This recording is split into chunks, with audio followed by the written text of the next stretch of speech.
Hi friends, అందరూ ఎలా ఉన్నారు? బాగున్నారా?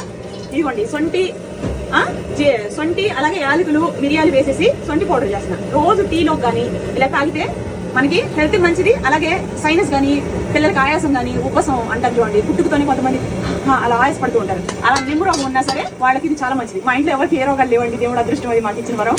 సో ఇవన్నీ మీరు ఎందుకు చేసుకున్నారు అంటే, నేను సొంటి పౌడర్ అనేది పొద్దున్నే టీలో వేసుకొని తాగుతాను.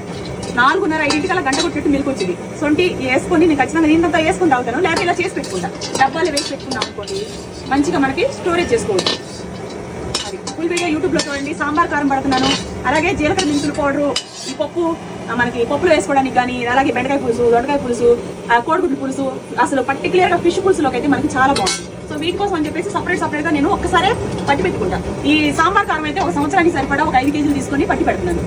వీటి వల్ల మనకి ఏ కూరలైనా అంత వెల్లుల్లిపాయ వేసి, కరివేపాకు, ఉప్పు, కారం, పసుపు వేసేసి ఆ కారం వేస్తే మీరు